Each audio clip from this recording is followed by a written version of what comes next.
sábado 4 de abril a la mañana, me llaman de Dirección Técnica del Hospital Británico preguntándome si estaría dispuesto a ir y armar un equipo para ir al Greg Mortimer. Entonces, en mi cabeza empecé a armar un grupo que cumpliera determinadas características. Primero, que los conociera y les tuviera confianza, eso fue lo primero. Lo segundo, el que hablaran perfecto inglés. Lo otro, una condición atlética. Me parecía que el barco, el ir a alta mar, exponerse quizás a horas de trabajo que seguramente no fueran en las condiciones habituales que uno trabaja. Recuerdo un montón de pensamientos que me venían a la cabeza mientras Marcelo me explicaba un poco de qué se trataba la misión, cuál era la idea, qué iban a decir mis abuelos que se ponían nerviosos, que si sería peligroso o no sería peligroso. Y le dije que sí, que contaba conmigo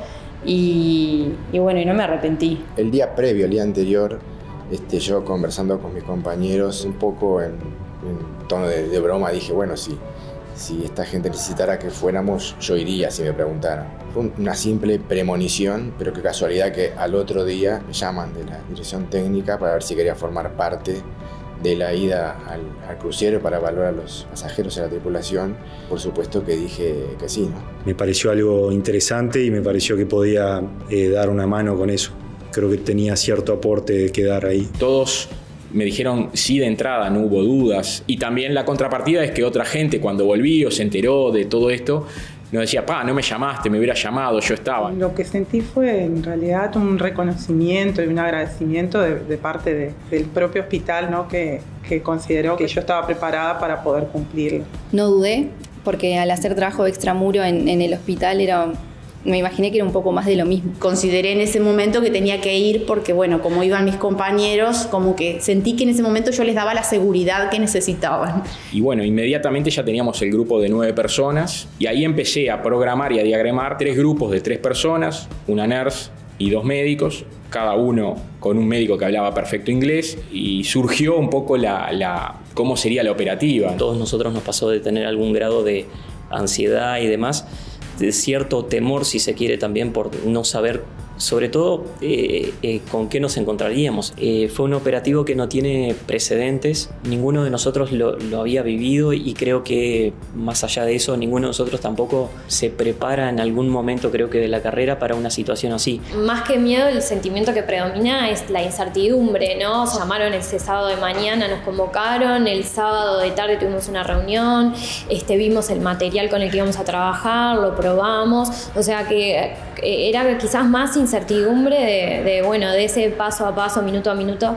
Creo que quizás predominó también el entusiasmo, la adrenalina, y eso opacaba un poco todo lo otro. Sí, había un grado de incertidumbre y como sabíamos que nos íbamos a exponer a un lugar donde había una alta concentración de carga viral, bueno, queríamos probarnos los equipos, como estaba Silvina Pintos, que era la encargada en que nos guiaba cómo vestirnos, cómo desvestirnos, y creo que eso es muy importante de practicarlo antes de la llegada al mismo, ¿no?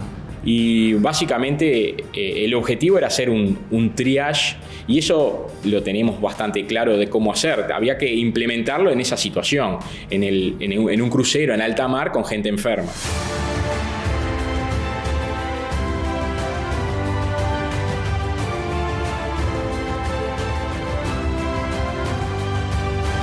La sorpresa y uno de los momentos más emotivos fue la llegada del barco, cuando fue a atracar y amarrar al crucero para que nos permitieran entrar al crucero y llevar a cabo el operativo.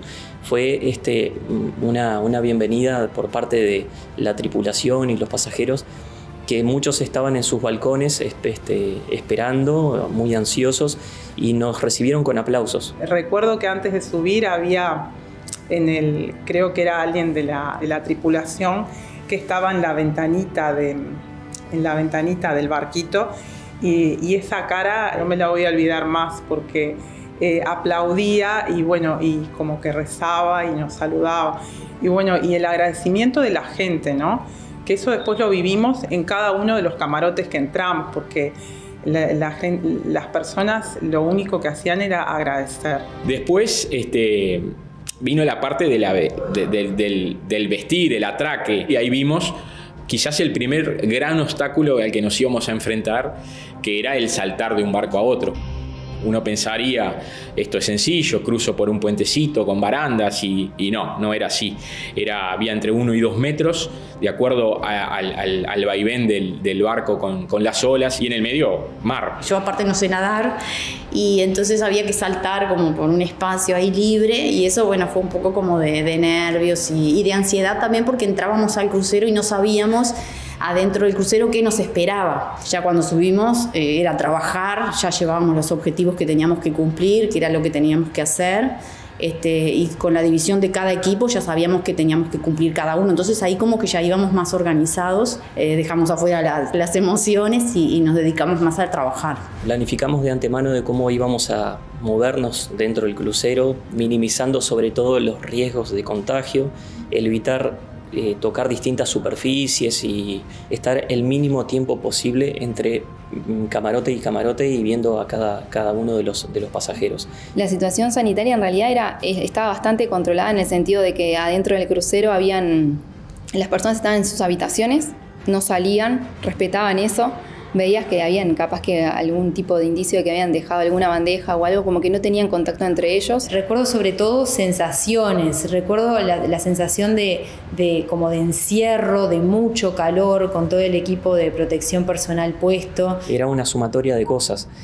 No solo la dificultad de llevar a cabo la misión por el equipamiento que utilizábamos, el traje de protección personal que nos daba toda la seguridad, pero por otro lado también nos limitaba en la movilidad, pasábamos muchísimo calor, poca visibilidad porque las gafas también se empañaban y por momentos no veíamos mucho más que siluetas. Cada grupo evaluó entre 35 y 40 personas. Uno percibía que estábamos cansados todos.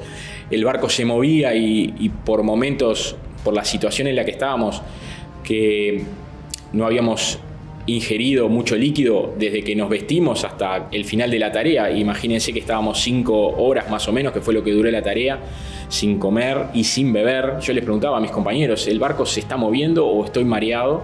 Y ellos me decían, no, el barco se mueve. Y bueno,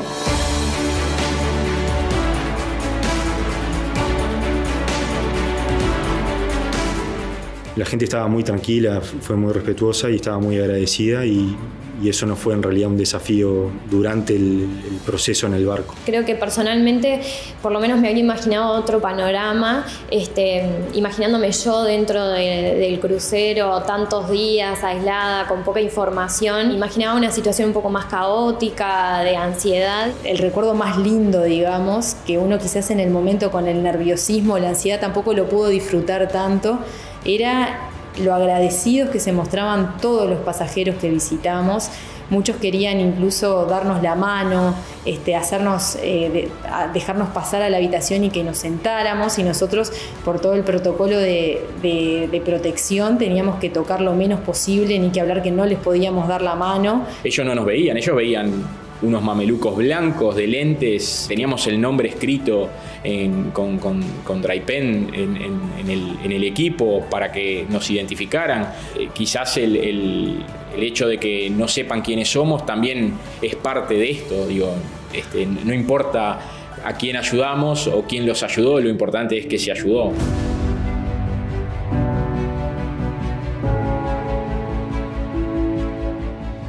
Los pasajeros, cuando nos íbamos, se asomaron todos a sus balcones, nos saludaban, nos aplaudían, muchos con carteles caseros. Se había hecho como un momento de silencio también entre nosotros, observando como esa imagen, esa postal.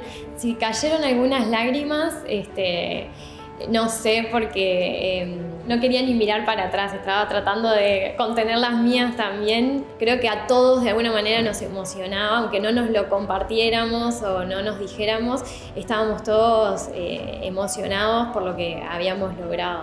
Cuando llegamos acá al hospital, en realidad, yo me separé un poquito del grupo porque teníamos que llevar materiales que los llevamos a otro lugar para procesarlos lejos del hospital. Y cuando iba subiendo, lo que pensé es, bueno, este hospital que es un barco también para nosotros, ¿no? Y mal o bien, todos los médicos y enfermeras que fuimos desde este hospital, que es un barco, mandó marineros a ayudar a otro barco que estaba con dificultades, y creo que eso en realidad se trata la vida, ¿no?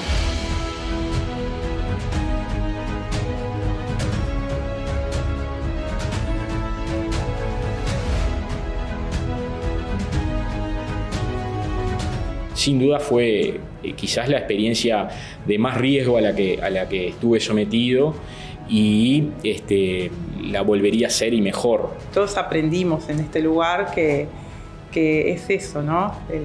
La vocación de servicio y el poder atender a una persona que está en una situación de enfermedad o más vulnerable, ¿no?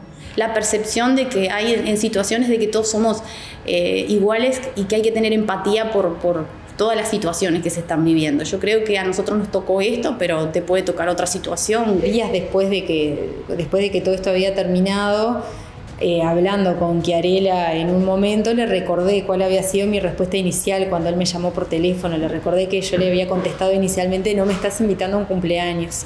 Y él me respondió un poco entre risas: fue un cumpleaños inolvidable. Fue un orgullo que me hayan tenido en cuenta para esto, que me hayan dado la responsabilidad de armar el grupo y eso, y también un orgullo que creo que las cosas salieron bastante bien.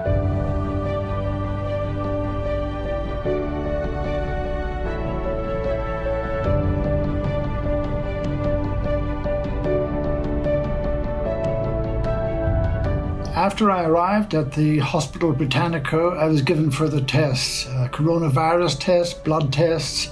Thankfully, I made a good recovery, and I can only thank the doctors and nurses and staff at the Hospital Britannico.